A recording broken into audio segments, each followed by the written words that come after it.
కొప్పర్తి కథావాహిని శ్రోతలకు స్వాగతం.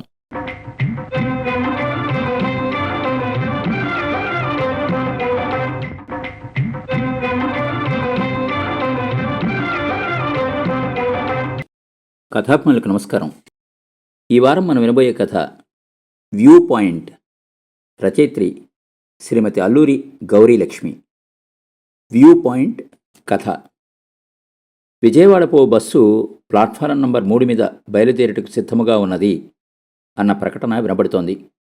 అది వింటూనే కూతురి చేయి పట్టుకుంటూ నా వైపు చూస్తూ అన్నాడు రాఘవ్.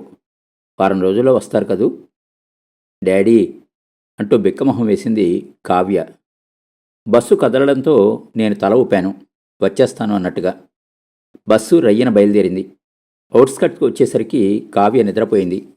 చూస్తూ చూస్తూనే టక్కున ఒడిలో నిద్రపోయింది. పాపం రాఘవ్ ఈ వారం రోజులు ఒంటరిగా ఉండాలి. పెళ్ళైన ఈ 5 ఏళ్లలో రాఘవ్ని వదిలి ఎప్పుడూ పుట్టింటికి వెళ్ళలేదు. అతనితో కలిసే వెళ్ళి ఒక్కరోజుండి వచ్చేసేది. డెలివరీకి కూడా తను హైదరాబాద్లోనే ఉండిపోయింది. అమ్మని రప్పించుకుంది.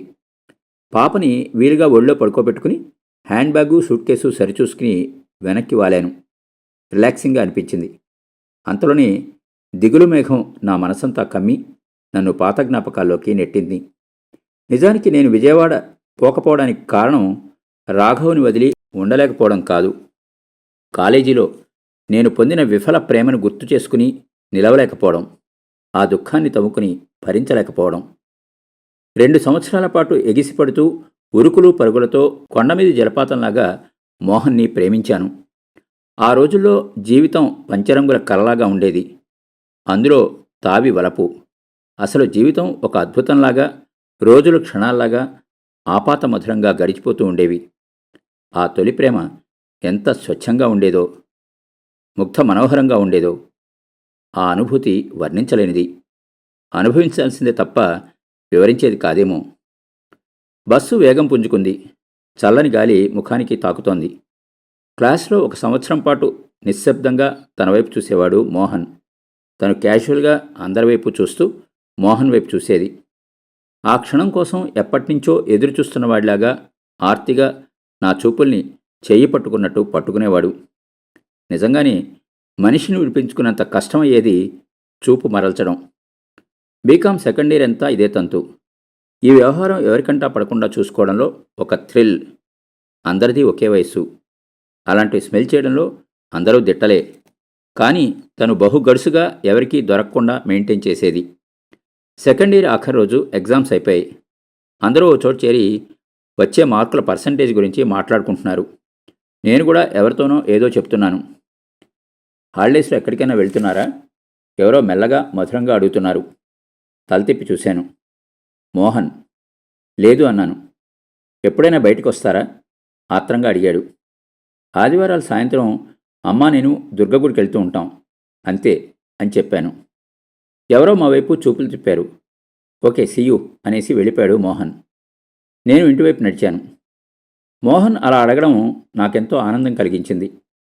ఇన్నాళ్ల మూగచూపుల ఆరాధన ఫలించబోతోందా అన్న టెన్షన్ కలిగింది. అతనంటే ఏదో తెలియని అనుబంధం. అది ప్రేమో కాదో తెలియదు, కానీ తప్పకుండా దానికి ఒక పేరుండాలి.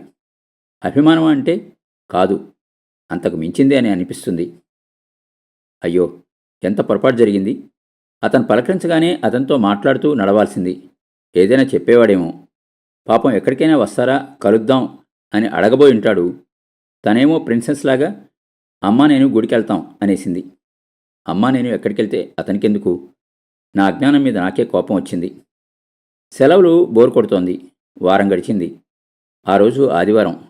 అమ్మా నేను గుడికి బయలుదేరాం. మళ్ళీ నేను మోహన్తో చెప్పిన మాట గుర్తొచ్చి నవ్వొచ్చింది. ఇద్దరం మెట్లెక్కుతున్నాం. అమ్మ ఏదో మంత్రం చదువుతూ ధ్యానంలో ఉంది. మా వెనకే ఎవరో వస్తున్నట్లుగా అనిపించి వెనక్కి చూశాను. మోహన్ చిరునవ్వుతో వస్తున్నాడు. నేను అవాక్కై నిలబడిపోయాను. వారం తర్వాత చూస్తున్న ఆనందం కాబోలు ఒళ్లంతా కళ్ళు చేసుకున్నట్లు చూస్తున్నాడు.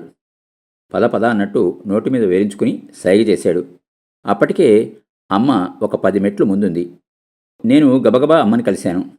మేం దర్శనం చేసుకుని కొంతసేపు కూర్చుని తిరిగి మెట్లు దిగే వరకు వెనకే ఉన్నాడు. ఇంటికెళ్ళిన తర్వాత హుషారుగా అనిపించింది. ఆడవాళ్ళకన్నా మగవాళ్లే ఎక్కువ లలితంగా ప్రేమిస్తారేమో.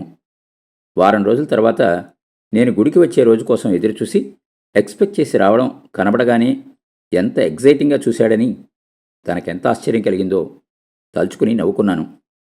ఆ సమ్మర్లో సండేలన్నీ అలాగే గడిచిపోయాయి. డిగ్రీ ఫైనల్ ఇయర్లో మరింత దగ్గరయ్యాం. నెలకోసారి ఇద్దరం ఓ చోట కూర్చుని గంటల కొద్దీ అన్ని విషయాలు చర్చించేవాళ్ళం. ఉద్యోగం, పెళ్లి మాట వస్తే అతని అభిప్రాయాలు ఇలా ఉండేవి. చూడు, కష్టపడేవాడికి ఉద్యోగం దొరకపోవడం అంటూ ఉండదు.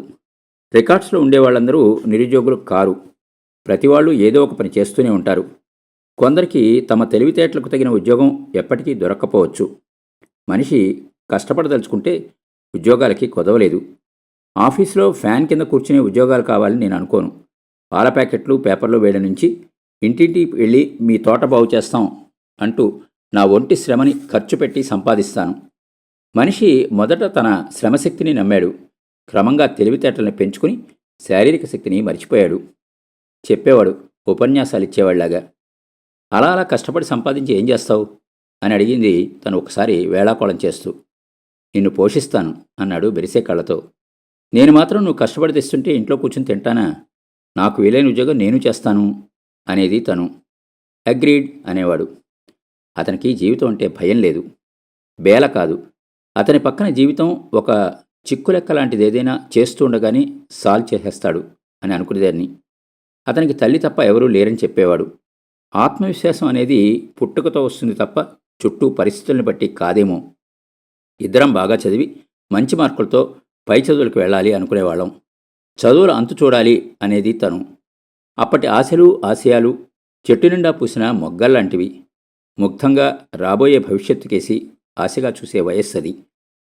ఆ మొగ్గల్లో రాలిపోయే ఎన్నో, నీరు లేక వాడిపోయేవి ఎన్నో, సరైన ఆహారం లేక అనారోగ్యంగా పూసే పూలెన్నో, ఆఖరికి నిండుగా పూసే పూలు కొన్నే ఉండొచ్చు. చక్కని కారు ప్రయాణంలాగా స్మూత్గా సాగిపోయింది ఆఖరి సంవత్సరం. కొత్తగా దొరికిన తోడు, భవిష్యత్తుపైన అందమైన ఊహలు, జీవితంపై తీరని మక్కువ సంవత్సరం మొత్తాన్ని ఒక్కరోజులాగా గడిపేలాగా చేశాయి. డిగ్రీ పూర్తి కాగానే ఇంట్లో పెళ్లి సంబంధాలు చూడడం మొదలుపెట్టారు. మోహన్ సలహా మీద మా అమ్మకి మా ప్రేమ విషయం చెప్పాను. అమ్మ నోట మాట రానిదేలాగా ఉండిపోయింది. నాన్న ఓపెన్ హార్ట్ సర్జరీ చేయించుకున్న మనిషి. సెంట్రల్ గవర్నమెంట్ ఉద్యోగం కావడం వల్ల గవర్నమెంట్ సహాయంతో ఆపరేషన్ చేయించుకున్నారు. అందుకే తండ్రి దగ్గర చనువున్నా చెప్పలేకపోయింది. బహుశా చెప్తే పరిస్థితి ఎలా ఉండేదో. అమ్మకి ఈ ప్రేమల మీద బొత్తిగా నమ్మకం లేదు. ఒక్క మాటలో చెప్పాలంటే 3 ఏళ్ల పిల్లాడు షాప్లోని ఖరీదైన బొమ్మ కావాలి అన్నప్పుడు వాడి తల్లి తక్షణం ఏవో మాయమాటలు చెప్పి చంకనేసుకుని పోయినట్లే చేసింది. ఒకే ఒక ఆయుధం ప్రయోగించింది. నువ్వు ఈ విషయం నాన్నగారికి చెబితే ఆయన మనకి దక్కరు అంటూ. నీకోసం నా పసుపు కుంకుమలు తుడిచేసుకోమంటావా అని అడిగింది. నాన్నగారికి ఏదన్నా అయితే నా గతి ఏం కావాలి? నీ వెనుకున్న 2 పిల్లల్ని నేనేం చేయాలి అనేసింది. కన్నతల్లి మీద కోపం, కసి లాంటివి ఎన్ని కలిగినా చివరికి ఏమీ చేయలేని నిస్సహాయరాలినై మోహన్కి అన్యాయం చేశాను. మోహన్ చేతులు పట్టుకుని క్షమించమని అడిగాను. బాణం దెబ్బ తగిలిన పక్షిలాగా విలవల్లాడాడు. ఏమనడానికి శక్తి లేనివాడిలాగా, నిష్ఠూరమడ్డానికి నోరు రానివాడిలాగా ఉండిపోయాడు. ఆఖరిసారి నా చేతిని కళ్ళకద్దుకుని, ఇంత మోసం చేస్తావనుకోలేదు ప్రియా అని వెక్కి వెక్కి ఏడ్చాడు. నాకేడుపు కూడా రాలేదు. సిగ్గులేని రాక్షస జన్మ నాది అని మనసులోనే కుమిలిపోయాను. కొంతసేపటి తెలుగుని wish you all the best Priya అనేసి వడివడిగా వెళ్ళిపోయాడు. మళ్ళీ ఈ 5 ఏళ్ల జీవితంలో ఒక్కసారంటే ఒక్కసారి కూడా కనిపించలేదు. నేను గిల్టీగానే నాన్నగారు తీసుకొచ్చిన సంబంధం చేసుకున్నా, ఒక బిడ్డకి తల్లినైనా మోహన్ని ఒక్కరోజు కూడా మర్చిపోలేదు. ఇప్పటికీ మోహన్ రూపం నా గుండెల్లో భద్రంగా ఉన్నది. ఊపిరి ఉన్నంత వరకు ఉంటుంది కూడా. నా ఈ పరిస్థితికి కారణమైన అమ్మని నేను క్షమించలేదు. అమ్మతో నేను మనసారా కలిసి నవ్వలేదు. ఆ విషయం అమ్మ గమనించింది. ఒకసారి అమ్మ ఆ విషయమై అపాలజీ చెప్పుకోవాలని చూసింది. తను ఒళ్ళు తెలియని ఆవేశంతో చేతిలో ఉన్న గాజు గ్లాసు పగలగొట్టి ఎంతసేపు ఏడ్చిందో తనకే తెలీదు. అమ్మ హడిలిపోయింది. మళ్ళీ ఎప్పుడూ ఆ సాహసం చేయలేదు. తన కూతురి జీవితం తన తెలివితేటలతో చక్కదిద్దేశాను అని మురిసిపోతుంది అనుకుంటుంది ఆవిడిన్నాళ్ళు. కానీ కన్నబిడ్డని ఎంత క్షోభ పెట్టిందో ఆమెకి తెలీదు. ఆవిడ దృష్టిలో ఇప్పుడు నేను చేసుకుంటున్న సంసారం చక్కగా కనిపించచ్చు. కానీ మోహన్ ఒక చేజారిన రత్నం కావడానికి ఆమె కారణం కదూ. మోహన్తో నేను పంచుకున్న తొలివలపు మాధుర్యం, స్నేహం పోగొట్టుకున్నానంటే కారణం ఆమె కదా. మోహన్ మనసుతో ఆడుకున్న మోసగత్తెలాగా అతని మనసులో నిలిచిపోవడానికి కారణమైన నా తల్లిని నేను క్షమించడం అన్నది జరగని పని. తల్లైనంత మాత్రాన బిడ్డ భవిష్యత్తుని శాసించే హక్కు లేదు. నా ఒళ్ళో పడుకున్న కావ్య బుజ్జి చేతిని హృదయానికి హద్దుకున్నాను. నా చిన్నారి కావ్యను నేను అమలాగా మూర్ఖంగా ట్రీట్ చేసి దాని మనసుని నలపను అనుకున్నాను. మోహన్ తలుపు నా మనసులో ఎన్నడూ వాడని గులాబీ కొమ్మ. తలచినంత మాత్రానే సుగంధాలు వెదజల్లుతూనే మనసులో ముళ్ళుని గుచ్చుతూ ఉంటుంది. అయినా ఆ జ్ఞాపకం నిరంతరం నాతోనే. మోహన్ ఎక్కడో ఓ చోట సుఖంగా ఉండాలి. అదొక్కటే నేను భగవంతుని ప్రార్థించేది. నా తొలి నేస్తం, గురువు మోహనే. విజయవాడ వచ్చేసింది. నా ఆలోచనలయ్యేప్పటికీ కావ్యని భుజానేసుకుని సూట్ కేసు తీసుకుని బస్ దిగాను. చల్లని పుట్టింటి గాలి ఆప్యాయంగా పలకరించింది. సూట్ కేసు కింద పెట్టి బస్టాండ్ అంతా పరికించాను. ఎంత జనమో! ఉరుకులు పరుగులతో నిద్రమొహాలతో ఉన్నారు అంతా. ఎదురుగా ఎవరో తల వంచుకుని వస్తున్నారు. అరే, లతలాగా ఉందే. అవును, లతే. లత గట్టిగా అరిచాను. తలెత్తి చూస్తూనే దగ్గరగా వచ్చి వాటేసుకుంది లత. బావున్నావా? ఎన్నేళ్ళైందే నిన్ను చూసి అన్నది. కావ్య లేచి భుజంపై నుండి చూస్తూ ఉంటే, మీ మమ్మీ ఫ్రెండిన్రా అంటూ దాని బొగ్గ గిలింది. కావ్య లేచి చిన్నగా నవ్వి మళ్ళీ భుజం మీద వాలింది. నేను ఇప్పుడు హైదరాబాద్ వెళ్తున్నాను అన్నది బస్ చూపిస్తూ. నేను అక్కడే ఉంటున్నాను అన్నాను నవ్వుతూ. అవునా? అయితే ఇందులో నా అడ్రస్ ఉంది, ఒకసారి రా, నా బస్ రెడీగా ఉంది అంటూ పరుగులు తీసింది. ఆమె ఇచ్చిన అడ్రస్ పర్సులో పెట్టుకుని రిక్షా స్టాండ్ వైపు నడిచాను.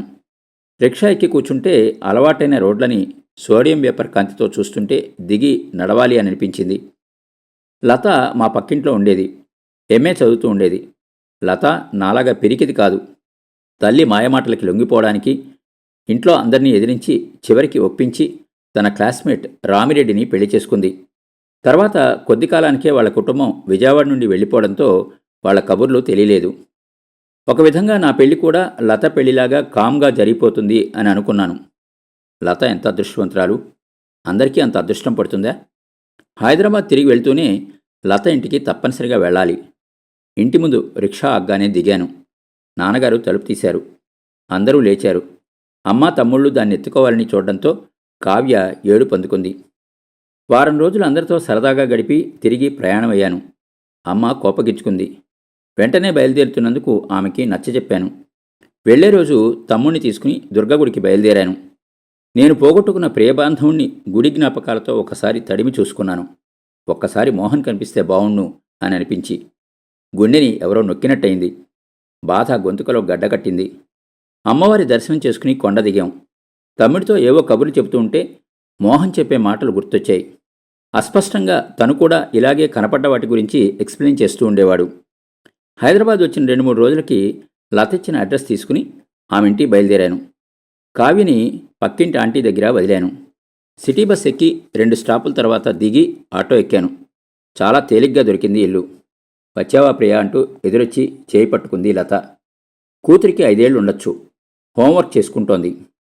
ఇల్లు 2 చిన్న గదులైనా చక్కగా సర్దించింది లత. కుశల ప్రశ్నలయ్యాక, మీ వారేరి రామిరెడ్డి గారు అని అడిగాను. పేరు బాగానే గుర్తుపెట్టుకున్నావే అన్నది లేచి టీ చేయడానికి ఉద్యుక్తురాలవుతూ. కూతురితో వెళ్ళి ఆడుకోమా అంటూ ఉంటే పిలిచి నేను తెచ్చిన చాక్లెట్ తీసుకుని మిగిలిన చాక్లెట్ ప్యాకెట్ అల్మారాలో దాచి బయటికి పరుగు తీసింది ఆ పిల్ల. మీ రామిరెడ్డి గారు ఇంక నీకు కనబడరు అన్నది లత ఎదురుగా వచ్చి కూర్చుంటూ. ఏం అన్నాను అప్రయత్నంగా.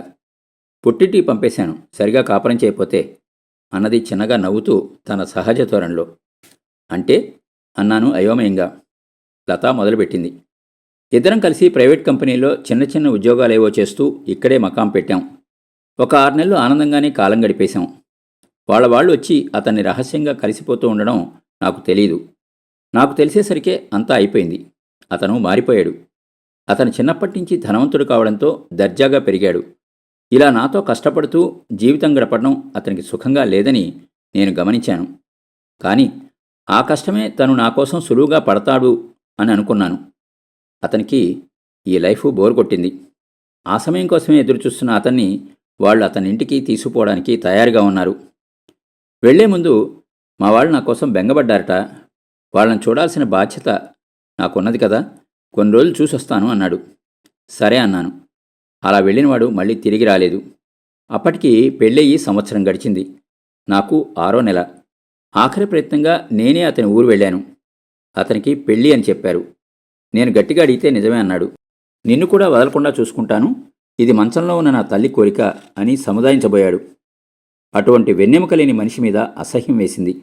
అతను దుర్మార్గంగా మాట్లాడితే అతని మీద కక్ష సాధించేదాన్నేమో.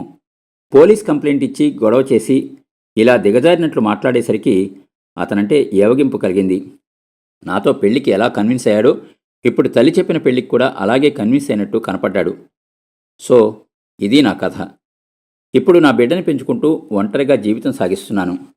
ఈ మధ్య నాకు పర్మనెంట్ జాబ్ దొరికింది. ఏదో నా బతుకు నేను హాయిగా బతకగలను, ఆర్థిక ఇబ్బందులు లేకుండా. అదొక్కటే నాకు రిలీఫ్ అని ముగించింది, లేచెళ్ళి టీ కప్పుల్లో పోసి తీసుకొస్తూ. నేను ఆశ్చర్యించి తేరుకోలేకపోయాను. లత కోరుకున్న భర్తతో ఎంతో ఆనందంగా ఉండి ఉండాలని ఊహించిన నేను ఆమె కథని జీర్ణించుకోలేకుండా ఉన్నాను. నిశ్శబ్దంగా ఆమెనే చూస్తూ టీ తాగడం ప్రారంభించాను. ఆమె కూడా మాట్లాడకుండా టీ తాగుతోంది. నువ్వు అదృష్టవంతురాలివే అన్నది ఆప్యాయంగా టీ కప్పు పక్కన పెడుతూ. నేను అర్థం కానట్టు చూశాను. నీ ప్రేమ కథ తెలిసిందిలే. నీ ఫ్రెండ్ శ్యామల ఓసారి కలిసినప్పుడు చెప్పింది. కాస్త బాధ కలిగినా సంతోషించాను. నీ తల్లిదండ్రులు బాధ్యతాయుతులు. పిల్లల భవిష్యత్తుని పెద్దలు తీర్చిదిద్దాలి.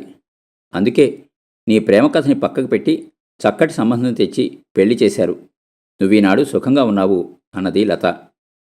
అలా అంటూనే, నా తల్లిదండ్రులు చూడు, వెనక ముందు ఆలోచన లేకుండా మా పెళ్లికి ఒప్పేసుకున్నారు. నేను 2 ఏడుపులు ఏడవగానే. ఇప్పుడు చూడు, అతను వదిలేసి వెళ్ళిపోయాడు. నా గతి ఏమిటి? నాకు సెక్యూరిటీ ఏముంది? కుటుంబాలు కలిసి చేసిన పెళ్ళిళ్ళకి హామీ ఉంటుంది, పెద్ద మనుషులుంటారు. మాలాంటి వాళ్ళ గతి ఇంతే. అందుకే పెద్దలు ప్రేమ వివాహాలను వ్యతిరేకిస్తారు, ఎప్పుడు సపోర్ట్ చేయరు. మా ఇంట్లో చెప్పక్కర్లేదు, అయినా మా వాళ్ళు ఒప్పుకోరు అని రామిరెడ్డి అనగానే మా నాన్నగారు గొప్పగా తనే దగ్గరుండి పెళ్లి చేసేశారు. రేపు దీని పరిణామం ఎలా ఉంటుంది అని ఆయన కొంచెం కూడా ఆలోచించలేదు. ముందు చూపు లేని వాళ్ళని తలుచుకుంటే వాళ్ల కడుపున పుట్టినందుకు నాకు సిగ్గు కలుగుతుంది. ప్రియా, లోకానుభవంతో బిడ్డ భవిష్యత్తు తీర్చిదిద్దలేని నా తల్లిదండ్రులంటే నాకు అసహ్యం. లత గొంతులో బాధ సుళ్ళు తిరుగుతోంది. నేను ఆమె చేతిపైన చేయివేశాను, ఓదార్పుగా కళ్ళనీళ్ళు తుడుచుకుంటూ. అందుకే అంటున్నానే, మీ అమ్మానాన్నల్ని తలుచుకుని నేను గర్వపడుతూ ఉంటాను. వాళ్ళకి బిడ్డగా పుట్టడం నీ అదృష్టం అన్నది. నేను నీ అభిప్రాయానికి గౌరవం ఇచ్చి, నీ ప్రేమని మన్నించి, నిన్ను ఆనందంగా ఉంచాలని వాళ్ళు నీ పెళ్లి చేస్తే నువ్వీనాడు వాళ్ళని నిందించడం కాస్త అసహనంగా అన్నాను. చివరన తలెత్తింది లత. 20 ఏళ్లదాన్ని. నాకు ప్రపంచం ఏం తెలిసే? వాళ్ళ లోకజ్ఞానం ఏమైంది? చంటిపిల్ల జ్వరతీవ్రతతో టాబ్లెట్ వేసుకోను అంటుంది. బలవంతాన నోరు తెరిచి బిళ్ళ మింగిస్తాం. పోన్లే పాపం, వేసుకోనంటోంది కదా అని ఊరుకుంటే అది మూర్ఖత్వం కాదు, అది ప్రేమవుతుందా? నువ్వు చెప్పు అన్నది కోపంగా. నేనేమీ మాట్లాడలేకపోతున్నాను. పరిస్థితిని లత కోణం నుంచి చూడడానికి మనసు ఒప్పుకోవడం లేదు. లతే మళ్ళీ అన్నది, నా కూతురి భవిష్యత్తుని నేను తీర్చిదిద్దుతున్నాను. అది తెలియక తప్పటడుగు వెయ్యొచ్చు. వాటిని సరిచేస్తూ విఘ్నురాలైన తల్లిగా నా కర్తవ్యం నేను నెరవేరుస్తాను. నా బిడ్డగా పుట్టినందుకు అది గర్వపడాలి, సుఖపడాలి అన్నది ఉద్వేగంగా. అమ్మా నాన్న ఎప్పుడైనా వస్తూ ఉంటారా? నెమ్మదిగా అడిగాను. ఇప్పుడు వాళ్ళు విజయవాడలోనే ఉన్నారు. వాళ్ళ కోసం విజయవాడ వచ్చాను. వాళ్ళు తెలివి తక్కువగా నా జీవితాన్ని గాలికి వదిలేసినా వాళ్ళని నేను వదలలేను కదా. ఏదో మొక్కుబడిగా వెళ్ళొస్తూ ఉంటాను. కానీ నాకు వాళ్ళని క్షమించబుద్ధి కాదు. ఎప్పుడూ మీ అమ్మనే నేను తలుచుకుంటూ ఆదర్శంగా తీసుకుంటూ ఉంటాను. లోకజ్ఞత తెలిసిన ఆమె కంటే వేరే దైవం లేదనుకో అన్నది. నాకు ఈ సంభాషణ అంతగా రుచించనట్లుగా లత గమనించిందనుకుంటాను. అంతటితో ఆపేసింది. మీ వారు ఎలా ఉన్నారు? ఈసారి పాపనే అన్నీ తీసురా అంది తిరిగి మామూలు మనిషి అవుతూ. నేను మరి కాసేపుండి బయలుదేరాను. ఇదిగో నా అడ్రస్. ఒక ఆదివారం బేబీని తీసుకుని ఉదయం వచ్చేయి, సాయంత్రం దాకా ఉండి రావచ్చు అన్నాను ఆప్యాయంగా. తప్పకుండా అన్నది నవ్వుతూ. నేను బస్టాప్ వైపు నడిచాను. ఆలోచనలు ముసురుతున్నాయి. ఎవరి సమస్యా కోణం వారిది. ప్రతివారు వారి వారి కోణాల నుంచి జీవితాన్ని చూసి ఒక అనాలిసిస్ తయారు చేసుకుంటారు. మన కోణం నుంచి చూస్తే కలిగిన బాధ మరొకరి కోణం నుంచి చూస్తే చిన్నది కావచ్చు, లేదా అసలు బాధే కాకపోవచ్చు. అలా అని దృష్టికోణం మార్చి బాధను తగ్గించుకోవడానికి నేనెన్నడూ ప్రయత్నించదలుచుకోలేదు. నా కోణం నాదే, నా బాధ నాదే. అందులోనే ఆనందం ఉందేమో తెలీదు.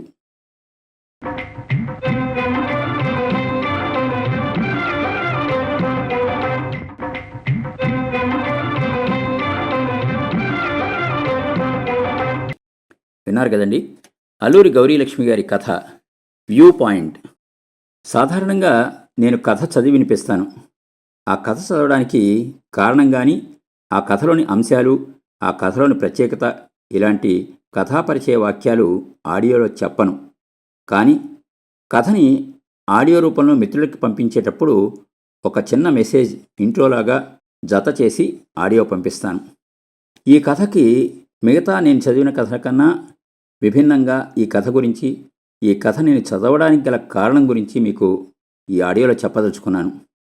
సాధారణంగా ప్రేమ కథల విషయంలో, ప్రేమ వ్యవహారాల విషయంలో, పిల్లల ప్రేమ విషయంలో గడిచిన 50-60 సంవత్సరాల నుంచి చూసినా కూడా ప్రేమ వివాహాల్ని తల్లిదండ్రులు వ్యతిరేకించడం, దానికి పిల్లలు బాధపడడం, ఆ పిల్లల బాధను చూడలేక తల్లిదండ్రులు అంగీకరించడం, ఇది ఒక వ్యూ పాయింట్.